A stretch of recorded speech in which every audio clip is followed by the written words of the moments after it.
All right, y'all, we're right back in it again. This is episode 2 of the Truth Behind the Numbers presented by S4G Training. Once again, not only can we teach you how to play the game, we're now working on teaching you how to think the game, how to use the numbers to find the truth. This is real talk, it's real numbers, it's real truth. This is a deep dive into the numbers and the stories that they tell from college to professional basketball. Because numbers tell so many stories and they answer so many questions, past, present, and future. So you guys sit back and find out what stories we're telling today. So if you haven't yet, go check out episode 1. Episode 1 was my top 10 of all time, as well as media inconsistency, and using that based on round 1 of the West in the NBA playoffs, Western Conference playoffs, round 1, breaking down the inconsistency we've seen in all 4 of those series with the media and how they've covered it. We're going on to episode 2 here, guys. It's a lot of fun. The hot topic today, I guess you would say, is the difference between Kobe's 81 and Bam's 83, or do the numbers say there wasn't a difference?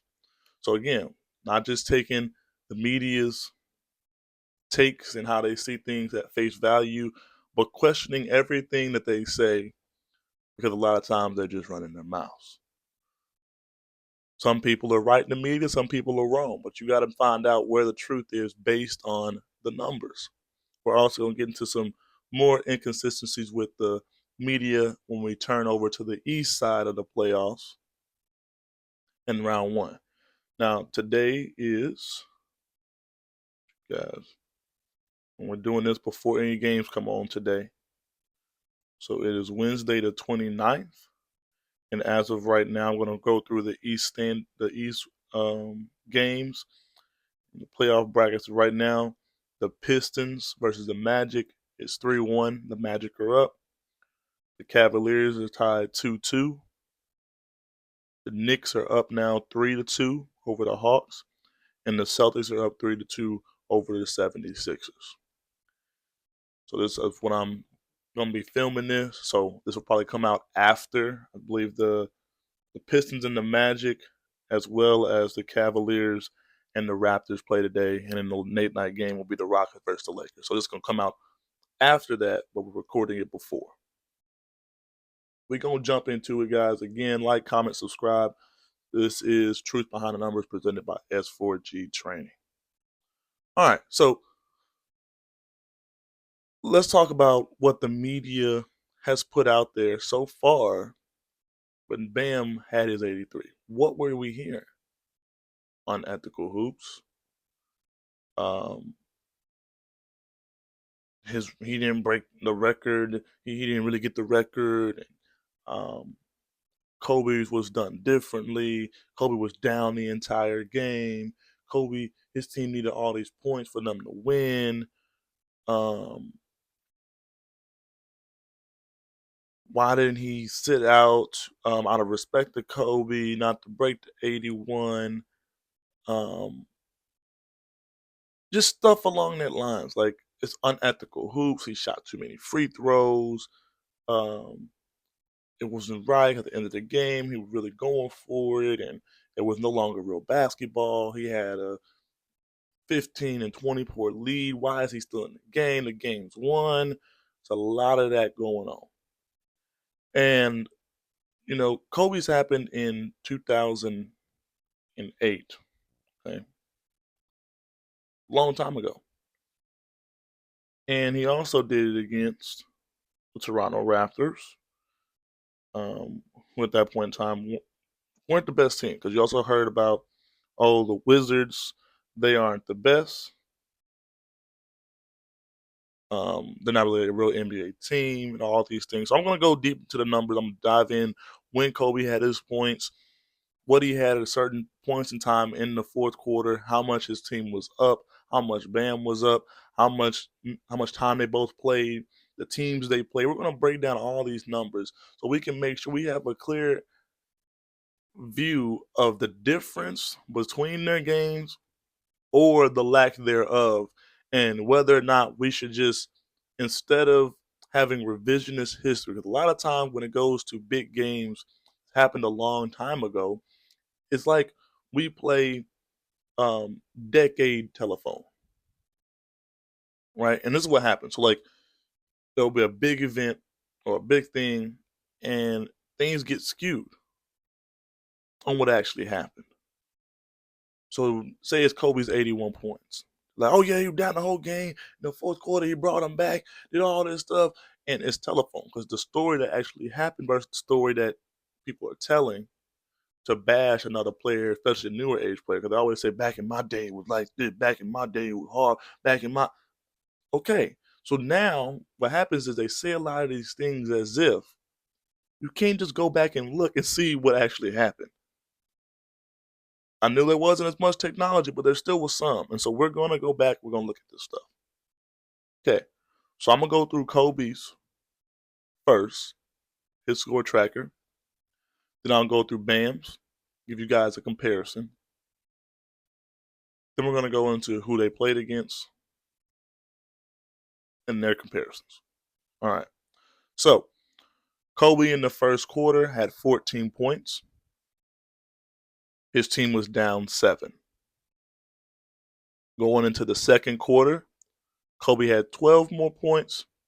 At halftime, he had 12 more points, which was 26 total. At halftime, his team was down 11. Okay.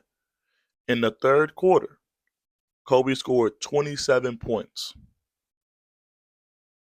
and his team was now up 6. Going the fourth quarter, Kobe scored 28 points. All right. Now, let's break down this stuff. With 4 minutes left to go in the game, Kobe's team, the Lakers, were up 16 points. He had 70 points at the time. So based on what they told Bam to do, Kobe should have sat out. And why was he still in the game? Correct? Because this is the thing. You can't eat your cake and have it too. You can't have it both ways, guys. We gotta either say when you get up and you blowing the team out, you can't go for stats and go for numbers and go for records and do all this stuff, or we can. And just because you love Kobe so dear to your heart more than you love Bam, or you see Kobe as a scorer, but you don't see Bam as one, does not give you the right to change the rules based on who does something. And that's what happens. Just say, like, no one's sitting here saying that Bam is better than Kobe. No one's doing that. But for one game, he was able to put on a performance that topped Kobe's 81 for one game. Not a career, not a week, not a month, not a decade, not for one game. He was able to do something that's never been done except by one other person can say they scored that many points. So why can't we just say, man, congrats, Bam. That's crazy. That's one of the best games you have ever seen. Because the number of people on this that's gonna watch this or this alive right now, that is the second most points. Oh, sorry. That is the most for most people. That is the most points you've ever seen someone score in a game. And for the people who are alive and on to see Kobe, that is still the most points. So since Kobe, that's the most points you've ever seen. Now, I don't think there's anybody alive right now that's probably seen Wilt score 100. So again, this is a feat you've never seen before. So why can't we give him props? Let's keep going on. With 2 minutes and 30 seconds left, Kobe's team was up 15 points. Kobe had 74 with 2 minutes and 30 seconds left. Again, this is what they told me about Bam. Why is Bam still in the game? Why is Bam still playing? Kobe did too. And that's okay. After Kobe got to 74, 75, 76, 77, 78, 79, 80, and 81 were all free throws. And I believe they told me that by the end of the game, when Bam was shooting the free throw, when they were fouling, they were hugging, all that stuff, it's unethical. Why are they shooting free throws? Kobe's last 7 points were all free throws. And that's okay. Let's go to Bam. Bam in the first quarter. He had 31 in the first quarter. All right. Now, again, I'm about to start comparing these games. Again, I'm not saying Bam better. I'm going to show you something that's just staggering. Bam had 31 in the quarter. Kobe's highest was 28. Okay. Going into the fourth, in the second quarter, Bam scored 12 more points. Going into the halftime. Going into the halftime, after he scored 12 more points, Bam had 43. He has 43 at half. Then he went and broke the Heat's.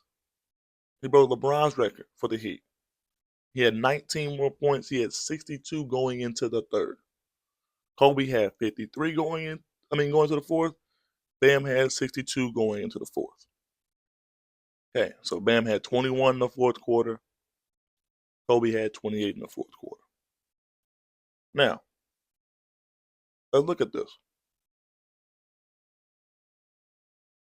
With 4 minutes left, when I told you Kobe had 70 points with 4 minutes left, and his team was up 16 points. Bam had 74 with 4 minutes left. His team was up 20. So if you're telling me that the 16-point lead back in the day wasn't safe when they couldn't shoot threes, you're telling me that the 20-point lead was safe now? Come on, guys. We have to be consistent. And with 2 minutes and 30 seconds left, when Kobe's team was up to 15 points and he had 74, Bam had 77. His team was up 24. Again, back in the day with less possessions, less shooters. Are you telling me that the 15-point lead was safe, but the 24-point one now is not?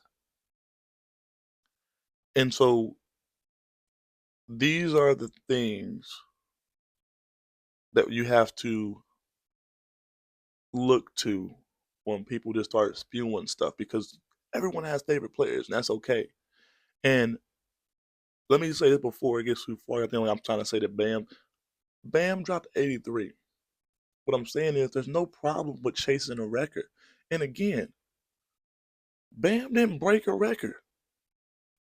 Kobe didn't hold the record. The record's 100 points. So he did not break a record. Okay, this is not like when you have the top scorers of all time. Like, oh no, this is a single game. So the record is 100. Now Kobe's third and Bam is second. You're still not first. Okay? And there's nothing wrong for going for a record. And another thing I want you to say, because you guys can look this up. People who are sitting here fighting, saying you're fighting for Kobe, no, you're not. You're fighting for what you thought. Again, you're not fighting for Kobe. You're fighting for what you thought and what you think in your head is what Kobe wanted. But if you were really a Kobe fan, if you really was about Mamba mentality, the thing here, y'all cry Mamba mentality. What is Mamba mentality? If you see something, you go get it. If you want to go get something, you go get it. You go the extra mile to get there. So Bam said, "Oh, Kobe's 81 and didn't reach. Let me go get it." That's Mamba mentality. I don't care about how you feel. I don't care about your fans. I'm going to get the record any means necessary. That's Mamba mentality. And also, you're going against what your own favorite player has said. He came out and said, I want people to break. Records are meant to be broken. He goes, I'm going for every record there is in the record book, is what Kobe said out of his own mouth. He also said, when he was looking at people like Giannis and looking at people, he was saying like Luka and like JT, hey man, go get an MVP. You got the MVP, go get a championship. Because after LeBron broke his scoring record, he came out and said, man, this is good for the game. Congratulations to LeBron. So why are you mad trying to defend something that somebody else didn't even care about? That he wanted to happen? Because again, if records are starting to be broken more and more now, That means we are moving along in the game. People are getting better. People's craft is growing, which is what you want for a sport that you love. But you guys don't really love basketball. So anyone sitting here mad at Bam for what he did, you don't love the sport. You're the same person who can't enjoy the greatness we have now because you stuck back in the day. Get off the porch. Say that again. Get off the porch and walk up and enjoy what we're seeing now. Not the teams they played, right? So the Raptors that year won 27 games. They had the 29th worst defense. The Wizards this year won 17. They have the 29th worst defense. Oh man. Kobe played 41 minutes and 56 seconds. Bam played 41 minutes and 54 seconds. They played the same amount of time. And Bam got 83. Kobe got 81. They're two great games in the history, two of the two greatest games in the history of the NBA. Let's treat them as such. Let's praise Kobe for his 81, for setting the bar so high. And let's praise Bam for his 83, for bringing it a little bit higher. And again, let's thank Wilt Chamberlain for putting it at 100 until we see the day somebody breaks his record. All right, guys. So now we're going to go into the inconsistencies from the media and what we're talking about and how this is going based on the East round one. All right. So we're going to start with the Pistons versus the Magic. Now, the Pistons are the number 1 seed. The Magic are the 8th seed. And so now the Pistons are down 3-1. There's a lot of talk about how they're not performing to the level they were in the regular season, how this is a failure of a season for them. The Magic should be winning these games. Excuse me. But this is my question. This is what I'm talking about, the media doing your homework and breaking things down. First, I'm talking about games missed. So the Orlando Magic are not an 8th seed. They were the 8th seed due to injuries. So Paulo Banchero, an all-star, who averages 22, 9, and 5, he missed 10 games. Franz Wagner missed 48 games. He averages 21, 5, and 3. And then Jalen Suggs, one of their top guards off the bench, missed 25 games. He averages 14, 4, and 6. So a lot of their best players missed time this year. And so injuries play a part in it. And this is the one thing about the playoffs is like a team that gets injured and then they hit another stride towards the end of the year and they come back and now you're playing a team who would normally be a 4 or 5 seed, right? A 4 or 5 seed is what they really are. But because of injuries and having people out, they end up being an 8 seed. So you're playing somebody you would normally play maybe in the second round. Okay. And now let's talk about the better players. So let's go down the list for these teams, right? So you got Cade Cunningham, who you would say is the best player. He's an MVP candidate, trying to, all these things, right? So Cade Cunningham averaging 24 points, 6 rebounds, and 10 assists. Jalen Duren, the other All-Star, he was averaging 20 points, 10 rebounds, 2 assists. Then you have Tobias Harris averaging 13, 5, and 3. Okay, so you got 220 per game scores. The next person that time was 13. Go to the Magic. So they have Paolo's averaging 22, 9, and 5. Desmond Bane is averaging 24 and 4. Franz Wagner is averaging 21, 5, and 3. They have Anthony Black averaging 15, 4, and 4. And you have Jalen Suggs, like I said earlier, averaging 14, 4, and 6. So they have, so let's say you go Cade. Then you go Paolo. Right? So that's one second best player. Let's say I even gave you Jalen Duren. I don't believe, but let's say I gave you Jalen Duren, right? Then that means 4, 5, 6, and 7 are all on the Detroit side. So they have the second, and the fourth, fifth, sixth, and seventh. So yeah, the first and third. I really think what the truth is me. Even that's not a better team. Two people aren't gonna beat no team. It's not how it works. But I think it goes Cade, then it goes Paulo Franz, Desmond Bain, then you go Jalen Duren, then you got Anthony Black, you got Suggs, then Tobias, right? Think about that. So you have the best player, then they have the second, third, fourth. You have the fifth. They have the sixth and the seventh. I just don't. I think Orlando's just a better team than them. They have better talent. They have better players. And let's talk about the pace thing because Detroit is a young team. They're going to probably play hard nosed defense, get out and run, turn everybody over. In the playoffs, the pace slows down. Okay. So they went from getting 89 and a half shots a game to 82. They went from scoring 117.8 to 98. The turnovers went up from 15.1 to 18.3. Possession went from 100 plus to about sub 92. Think about it. So not only does the game slow down, there are less possessions, they're now turning the ball over more because now you can hone in on the team. And the playoff, it gets harder. So if your only ball handling creator is Cade Cunningham, we're going to just load up on everybody else. That game with Cade at 39, they lost. Because you can go off all you want, but you're not about to get anybody else involved. Okay? And I think this also shows we need to put some respect on Tyrese Halliburton's name. Because what they did last year did not get enough love. They were one game and Achilles tear away from winning the finals. And the reason Detroit thought it was possible to win in the playoffs with a single superstar and some other, like another star, and then role players is because of what Indiana did. But now you're starting to see that what Indiana did was not normal.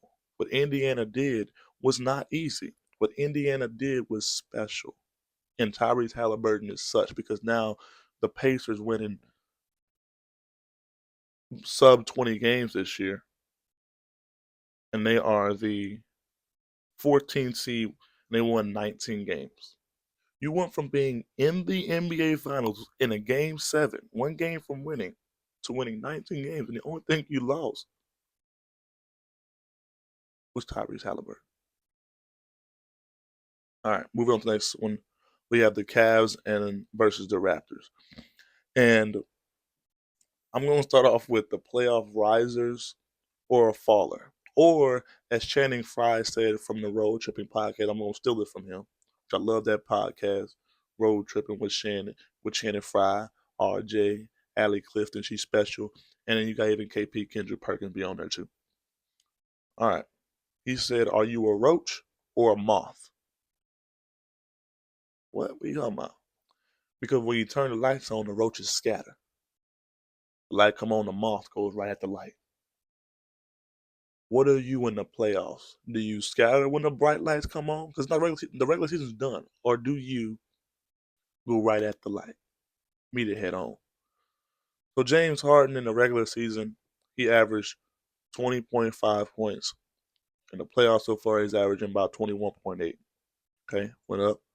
4.8 rebounds to 3.3, 7.7 assists to 6.5, 3 turnovers to 6 turnovers.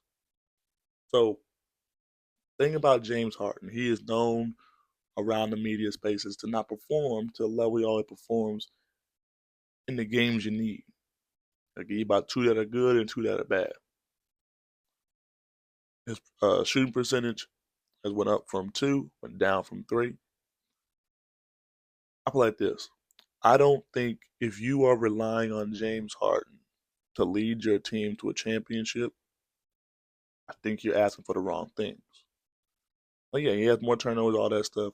But if he's giving you his 20 and 7, you should be relying on Donovan Mitchell. Donovan Mitchell's supposed to be that guy. I'm not relying on James Harden anymore.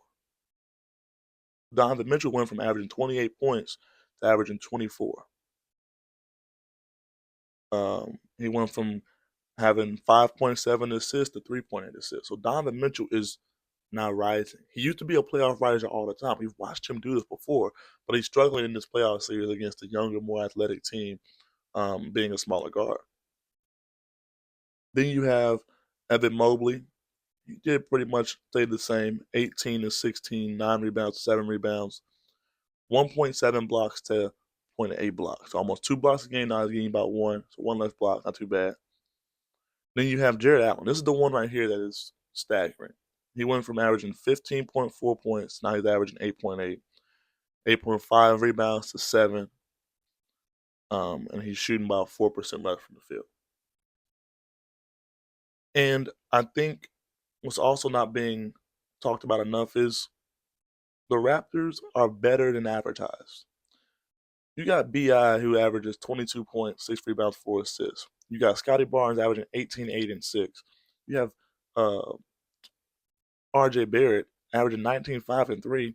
And then in the regular season, you had Emmanuel Quickly averaging 16, 4, and 6. So they have all these good players who are young, athletic, and all with the ball in the hole. You got to guard every single one of them. You can't zone in on one person. But the real problem that the Cavaliers have is the combination of two bigs who really can't shoot in a small backcourt, a backcourt that can guard, has not won the last 10 years. You say, what? Yeah, no, it hasn't. OKC, they play Chet at center. If they're not playing Chet at center, there's Chet and Isaiah Hartenstein. Chet can shoot threes. In your backcourt, you have J-Dub and you have Shea. Year before that, you have Boston. They have Porzingis and Al Horford. Both of them can shoot.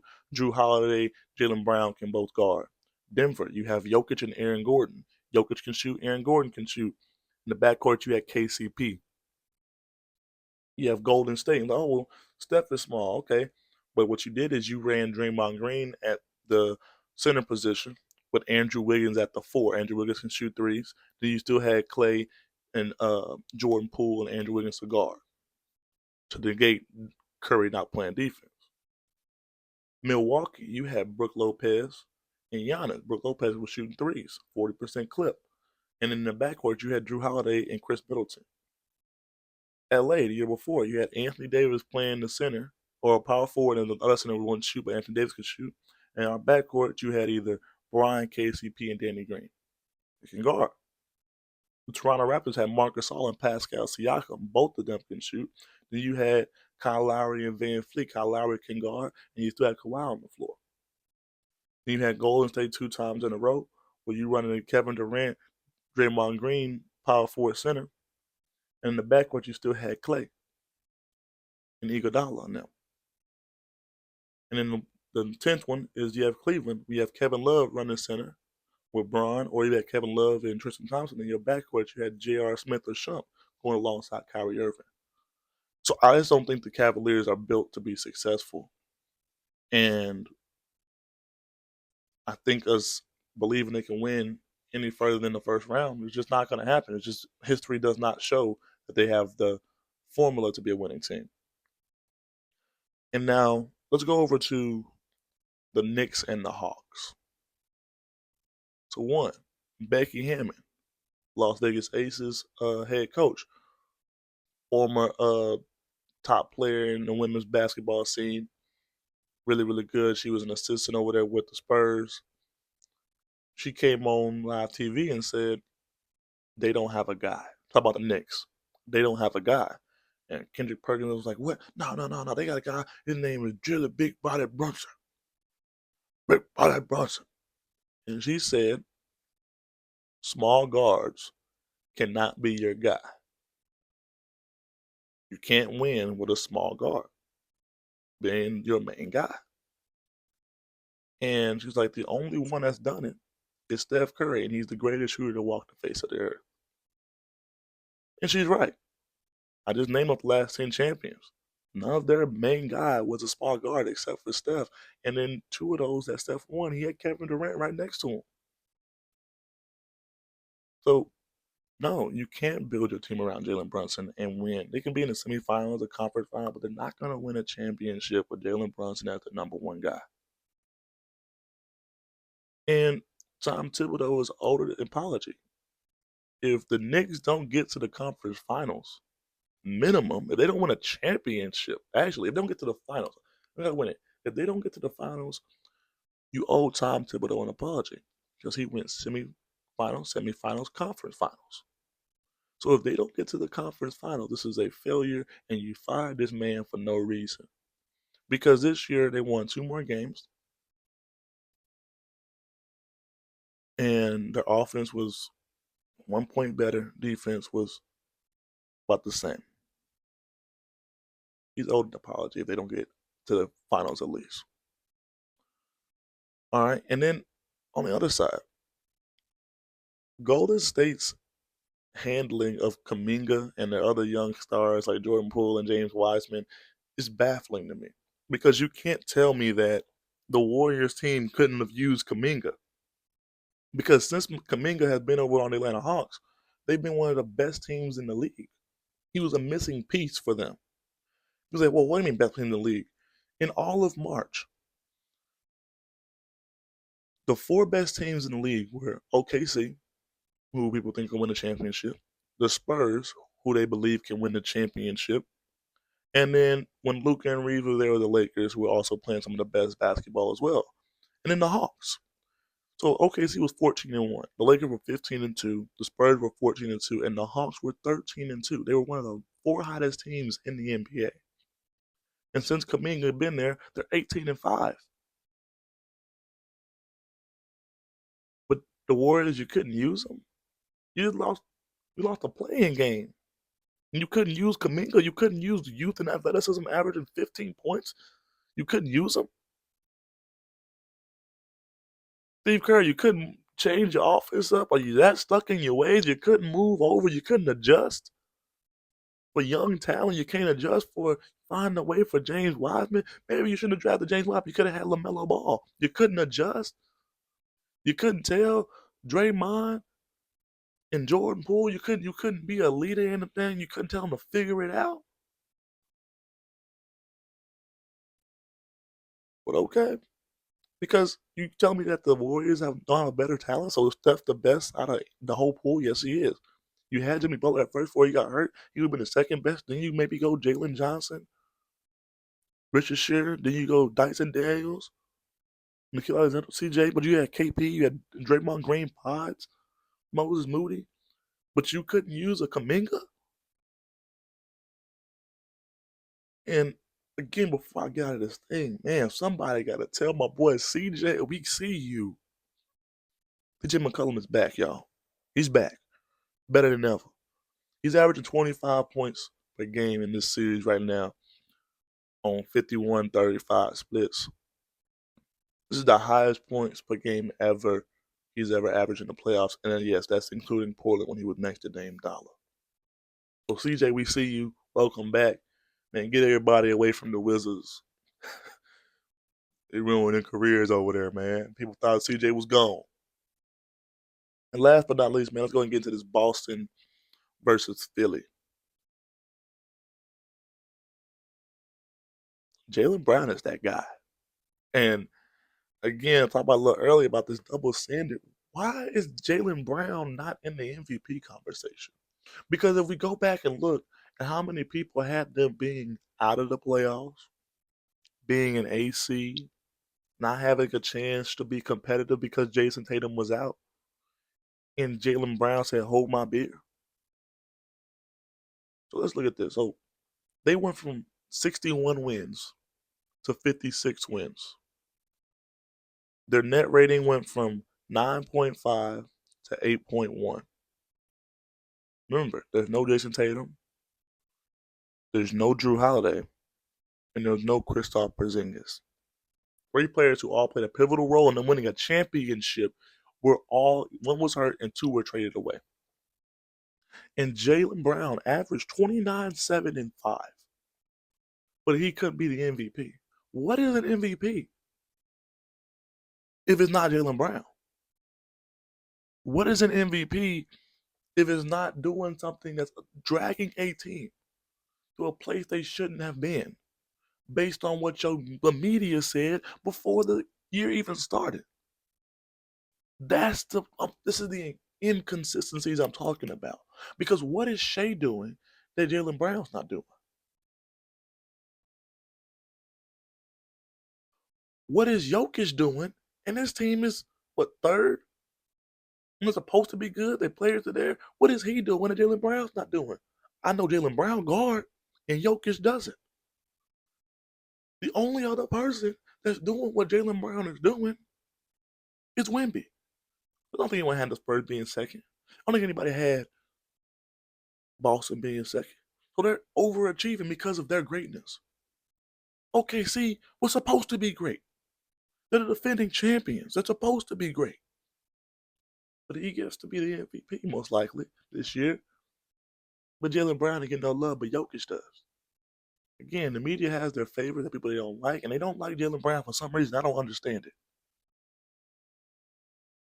Give my boy Jaylen Brown some love. And what it reminds me of is him and Jason Tatum remind me of Jordan and Scottie Pippen a lot. And I'm not saying that they're at that level. I'm saying they remind me of that a lot. Because after Jordan retired that first year and he left, right, that first year, first time he retired, that first year, the Bulls won 2 or 3 less games than they won the previous year with Jordan. And they almost went to the conference finals if it wasn't for that bad call by that referee. So that's what it reminds me of. It's like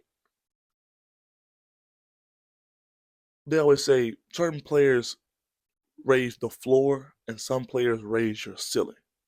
And so, like, Jason Tatum is a ceiling raiser, right? Because I don't think that if this team was, if you took out Jaylen Brown and put in JT could have got them to the second seed, right? And vice versa. Like,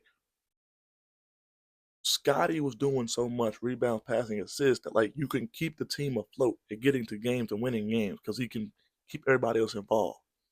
And Jordan just slammed the door shut. Scottie got your door to be like this big, and Jordan came and said, boom. When you add Jordan, it makes it unfair. When you add JT, it makes them almost unfair, right? And is JT back? All right. Jason Tatum is averaging, last year in the playoffs, he averaged 25, 9, and 9 on 49, 38, 90 splits. Oh, sorry, that's this year. This year he's 25, 9, and 9, 49, 38, 90 splits. Last year he averaged 28, 12, and 5 on 42, 37, 89 splits. My boy's back. Now, this series, let's get to the Philly side. Which Philly's going to show up? So, there are 2 wins.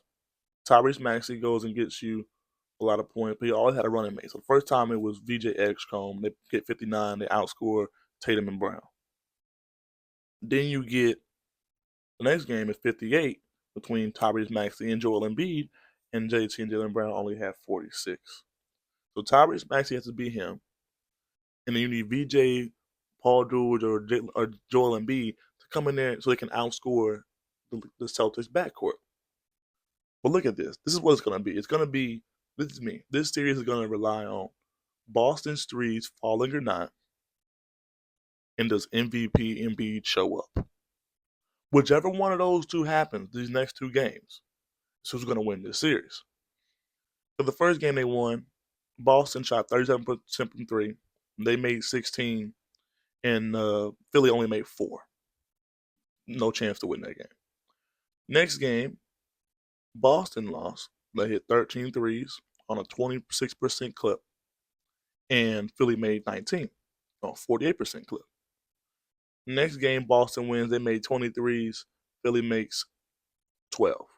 Next game, Boston wins. They made 24 threes. Philly made 9. In this last game, Boston made 11 threes on 33%, and Philly goes in and knocks in 15. So, again, it's going to be whether or not Joel Embiid can show up and be the MVP for him, because I don't think you can rely on VJ Edgecombe dropping 30 again in this series. He's a rookie. Ooh, excuse me, y'all. If you said bless you, thank you. So he's a rookie. You can't You can't expect it. He gave you a game. You need the MVP Joel Embiid to show up, or maybe have a Paul George game. One of those two needs to happen. That's it for episode 2. Ran a little longer than episode 1. Um, Episode 3, stay tuned. We'll let you know what we're getting into. And when that happens, you guys stay around. Make sure you like, comment, subscribe. Let me know some other stuff in the comment section you want me to talk about. I'll probably try to get another video out after round 1 is finished on both sides. So we can know what the round 2 is. I'll probably pick my series predictions with my heart and then my head. Use the numbers because it does go a little different. And then nothing more hot topics on both sides. So thank you guys again for tuning in. Hope you guys enjoyed episode 2 of The Truth Behind the Numbers, presented to you by S4G. Again, please like, comment, subscribe. Let me know what you got. Let me know what you think. And if you want the truth, find the numbers, Carl. If you want the truth, find the numbers. And if you don't like the numbers, you don't want the truth. It's that simple.